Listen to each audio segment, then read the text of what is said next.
a midnight strolling with OLISA, Eric, OSSAI. We're in the midst of the world takeover. Let's just talk some boxing right now. A little bit of boxing as we roll down the street. Not smoking endo. Not sipping on gin. We're talking a little boxing. Okay, so for a minute, let's talk about JARON ENNIS. JARON ENNIS is a great fighter, a wonderful, fabulous fighter, welterweight division. And he's kicking ass right now. He's kicking load of ass. But the thing is, he's talking about moving up to 154 and how he's going to smash everybody in 154.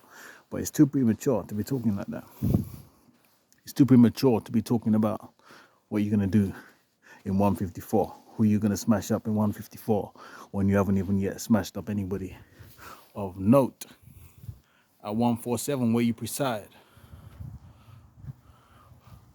So it's very premature. You can't yet be talking about what you're going to do in 154 when you still have 147 to deal with. You still have 147 to deal with, JARON. So the eye test, he definitely passes the eye test. I mean, he's kicking ass. He's kicking butt, seriously, at 147. JARON ENNIS is actually sparking up, quite a few people.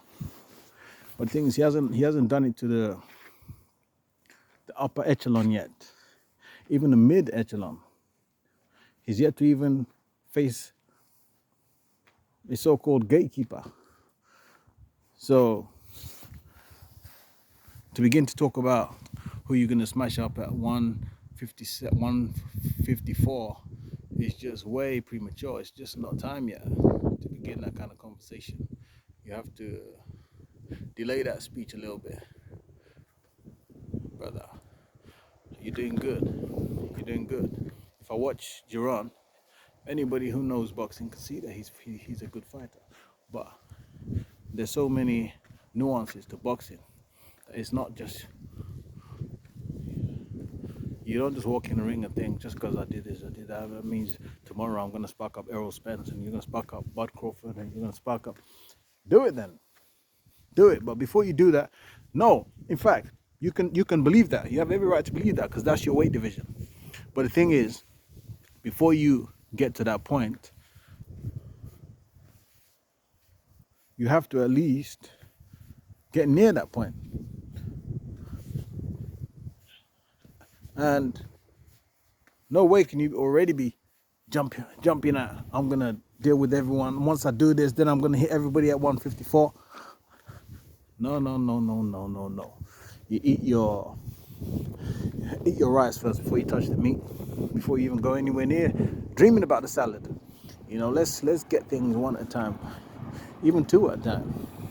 But JARON is definitely one of the best prospects, and there's still Conor Ben to look at. There's still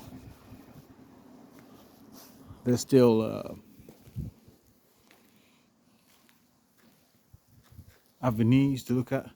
There's still, obviously, at the right at the top of the tree, Bud Crawford, Errol Spence. There's even Josh Taylor, the one that got beaten up. Joshua Taylor, the one who got beaten by Avenis.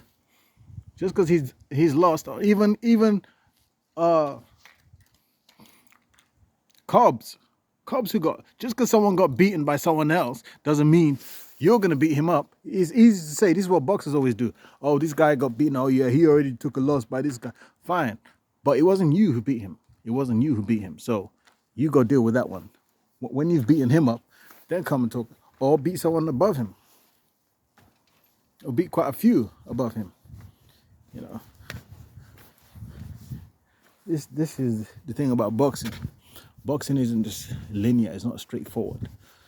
Yeah. And triangle theories definitely don't work in boxing. It's been proven.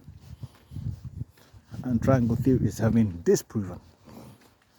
So we're looking at, I like the fight with Conor Ben. I like the fight with ENNIS. I like the fight with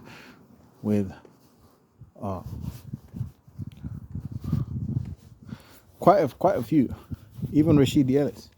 But the thing is, in reality, those fights don't make sense because of, number one, the financial backing of those fighters. The people backing them are backing them towards a championship belt. So there's no point in sticking them in with someone who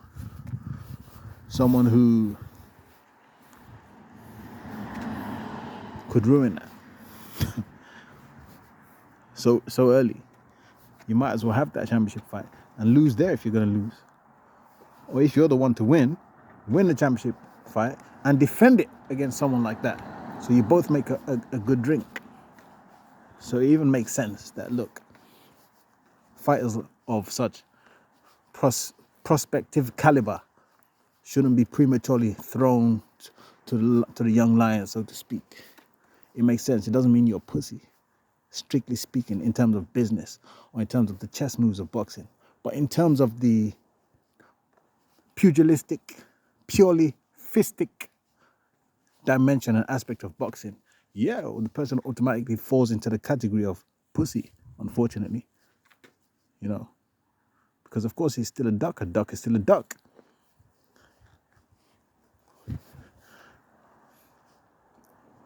You know, and